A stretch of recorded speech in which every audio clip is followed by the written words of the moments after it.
ስሜ ወታደር ወይም ፋኖ ንጋቱ አንዳርጌ ይባላለሁ። እንግዲህ እኔ በዚህ ትግል ላይ ልቀላቀል የአማራ ፋኖ ብሔራዊ ኃይል ምስራቅ አማራ ኮር 2 ካላኮርማ ክፍለ ጦር ነኝ። እንግዲህ እኔ ወደዚህ ትግል ልቀላቀል የቻልኩበት ምክንያት አንደኛ ምክንያት ያው እኔ ብዙ ቦታ ላይ አይቻለሁኝ። በመከላከያ ኖሬያለሁ 2 አመት ሙሉ። ወያኔ እንደዚህ አደረገች እንዳደረገች የአማራ እናት እንዳደረገች እንዳጠፋች እንደዚህ ጨፈጨፈች ሲባል እኔ የምኖረው በኬሚሴ ዞን ነበረ እና በዛ ስኖር በንግድ ነበር የምኖረው። ለምን ሀገር ተደፈራለች ብዬ በመከላከያ ኃይል ተመዝግቤ ገብቼ ነበር። ግን ትግራይ ውስጥ ትግራይን በኤርትራ ገብተን ትግራይን ስንዋጋ ኖረን ወያኔ ጁንታ ተሸነፈችና እጅ እንደሰጠች እንደታረቀች ወደ ወለጋ ወደ ኦሮሚያ ስንዞር ያየነው ታሪክ በጣም ብዙ ታሪክ ነው። እንደውም ከወያኔ ይልቅ ይሄ ስርዓት በጣም የበለጠና ወያኔም የሰራቸው ጥሩ አይደለም ነው ያልኩ ሳይሆን ከወያኔ ይልቅ ደግሞ ይሄ ስርዓት ያታለለ ብዙዎችን የጨፈጨፈበት ምክንያት ነው ያለው። ብዙዎችን ማለት ነው። ወለጋ ለምሳሌ ምስራቅ ወለጋ ዞን የምትኖሩ ቤተሰቦቻችን የሚኖሩ ያያችሁም ከዛም ተፈናቅላችሁ የመጣችሁ ታውቃላችሁ። እነ ሁዲት እና አዲስ ቅዳም ብዙ ከተሞች ወደሙበት እኔ ባይኔ ያየሁት በውትድርና ሀጂ። ከዛ ግን ያንን ስናይ የአማራ ትውልድ ብቻ ሳይሆን ደቡብም ማንኛውም ብሔር እየከፋውና ለምን ንጹሃን ይጨፈጨፋል? እነዛ ሰዎች ያነ ሲጨፈጨፍባቸው እዛ አካባቢ የሚኖሩ ህዝቦች ያነ ሲጨፈጨፍባቸው ራሳቸውን ለማዳን ታጥቀውና ተደራጅተው ኦነግን ይከላከሉ ነበር።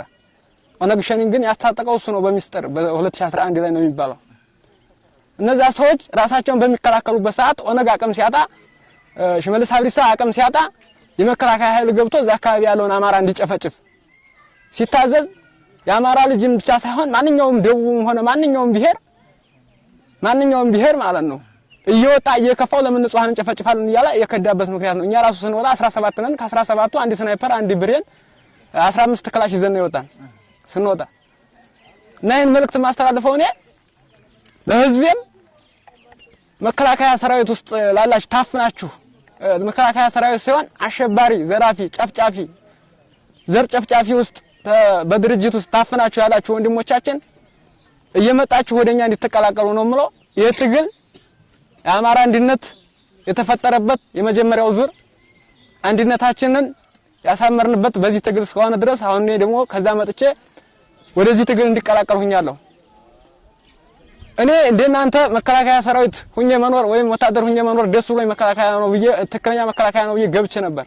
ግን ትክክለኛ መከላከያ ነው ብዬ ገብቼ ያለ ስርዓቱ ሲያስጠላኝ እኔ ብቻ ሳይሆን ማንኛውም ብሔር ስርዓቱ እያስጠላው ጥሎት የወጣ አጋጣሚ አለ። አሁንም እየታፈስክ ወጣት ይሆንክ ደግሞ እየታፈስክ በማንኛውም የአድማ ብተና የባንዳ ምርጥ 50 በሚባለው እየታፈስክ ያማታቀው በረሃ ላይ የህርክ ከምትወርቅ ወደ ፋኖ እየተቀላቀልክ ሀገርክን አድን። አማራ ክልል ስለሆነ ነው እንጂ ደቡብ ስንገባ ደቡብ በልልታ ነው የሚቀበለን። ሶማሌውም በልልታ ነው፣ ኦሮሞውም በልልታ ይቀበለናል። ይህን ስርዓት የማይቀበል ኦሮሞ ሞልቷል። ስለዚህ እንደዚህ ነው። እኛ በዚህ መልኩ ነው የምንቀጥለው። አመሰግናለሁ። ጨርሻለሁ። ከስሜ ስጀምር ሻለቃ ቢሆን አከለፈራለሁ መከላከያ ባር ነበርኩ። ከ25 አመታት በውትድርና ቤት እያገለገልኩ ቆይቼ ነበር። በተለያዩ ኃላፊነቶችም በመከላከያ ውስጥ እየሰራው ቆይቻለሁ። በፊት ከዛሬ 2 አመት በፊት ድረስ በመከላከያ ውስጥ እያገለገልኩ ሲቆይ ትክክለኛ ነው ብዬ አምኜበትም በተለያዩ ኃላፊነቶች እየሰራው ቆይቼ ነበረ። ነገር ግን አሁን ያለው ሁኔታ እስከ ጁንታ በዚያ ድረስ ጁንታን ከደመሰስን በኋላ በጋራ ከፋኖ ከልዩ ኃይሉ አማራ ልዩ ኃይሉ ጋር ሆነን በዚህ በራያ ግንባር ነው የነበርኩት። በተለይ ኮር 2 የሚባል ነበር 48ኛ 58ኛ እና 49ኛ ያሉበት የነሱ ኮር ዘመቻ ላይ ነበር ሲሰራ የነበረው ነው። እሱን ጨርሰን እንዳጠናቀቅን ከፋኖ ጋር ጀምሮ የሚልትን ሲል ቀጥታ ዳይሬክት ነው የወጣሁት ማለት ነው። በቃ ትክክለኛ ትግል አይደለም በሚል እና አሸናፊ ጎናችን በላጎ ላይ የሞት ከጎናችን ነበሩ ያኔ በዛ ግንባር። ከዛ ነኝ ይሄ ነገር ስህተት መሆኑን አረጋግጬ በአዲስ አበባ ለ15 አመታት እጩ መኮንን አሰለጥን ነበር። የውጭ ሀገርም ደቡብ ሱዳን፣ ሶማሊያ እነዛን አቅሜን እዚህ ጋር መጥቼ ለምን ለወገኔ ለሚጨቆነው ህዝብ ያለችኝን ትንሽ አቅም ለምን አላሰለጥንም ብዬ መጥቼ እሱንም በርካታ ዙሮች ወደ 3-4 ዙር አሰልጥኛለሁ ማለት ነው። እና ስልጠናዎቹ አሁን እየሰለጠኑ ያሉ ስልጠናዎች ከወታደራዊ መሬትና ወታደራዊ ጥቅሙ፣ ሽምቅና ጸረ ሽምቅ ውጊያዎች፣ ደፈጣ ወይም አምቡሽ፣ ጉዞ እና ጉዞ ጥበቃ፣ ማጥቃት፣ መከላከል፣ መመለስ ወይም ማፈግፈግ የሚሉትን ውጊያዎች እነኚህ ስልቶችን እና የግንባታ ትምህርት በዋናነት የግንባታ ትምህርት የጀግና ሰራዊት እነኚህ ነው የሚያስፈልጉት እንጂ በጣም ብዙ ጀግኖች ያሉበት ከልብ የሚዋጉበት አንድ እንደ 10 ነው የሚዋጋበት ፋኖ ያለበት ስለሆነ ይሄ ውጊያ ይሄ ስልጠና በጣም ምርጥ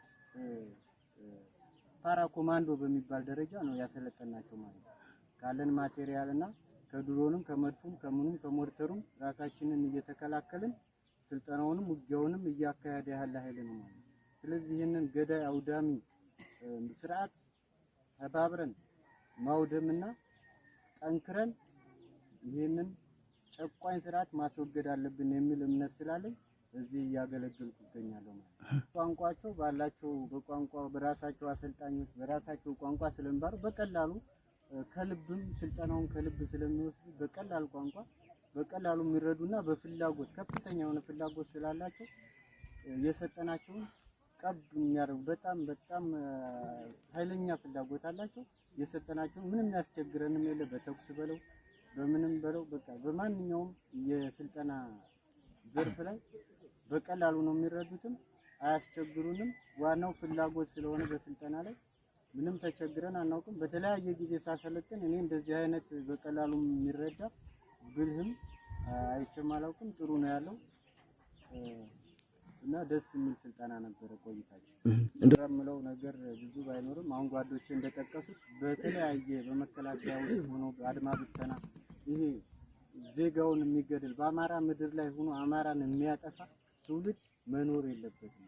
ግባና ይሄ ጀግናን ደሞዝ የለው ምን የለው ምንም የለው በነፃነት ለአማራ ብሎ ንጹሃን ጎን መጥቶ መቀላቀል አለበት። በተለይ በአመራር ደረጃ ሆኖ በተለያየ ቦታ በመከላከያ ውስጥ ነው ሀገራቸውን ዜጋቸውን የሚጨፈጭፉ የሚገሉ የአማራ ተወላጆች መጥተው አንዲት ነገር ማበርከት አለባቸው።